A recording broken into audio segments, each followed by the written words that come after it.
تاریخ کے اوراق آج بھی ایک ایسی صدا سناتے ہیں جس میں بجلی کی کڑک ہے اور شیر کی دھاڑ ہے۔ لیکن یاد رکھو، یہ جلال اچانک پیدا نہیں ہوا، یہ ابو طالب کی وفا کی وراثت ہے۔ جب ابرہہ چڑھا تو ابو طالب نے رب کو پکارا اور رب نے تاریخ بدل دی، اور پھر کعبہ کی دیواریں شک ہوئیں اور علی علیہ السلام اسی گھر میں پیدا ہوئے۔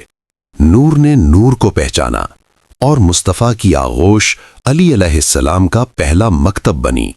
موت کے سائے میں سو جانا اور خوف کا نام تک نہ ہونا، یہی ہے علی۔ خیبر کی زمین نے دیکھا جب مرہب ٹوٹا اور ذوالفقار بول اٹھی۔ یہ علی صرف جنگ کا شیر نہیں، یہ وفا، شجاعت اور حق کا ابدی نام ہے۔ یا علی۔ اگر اس پیغام نے آپ کو سوچنے پر مجبور کیا ہو تو ویڈیو کو لائک کر دیں، اور ایسے ہی سچ پر مبنی کانٹینٹ کے لیے چینل کو سبسکرائب کریں۔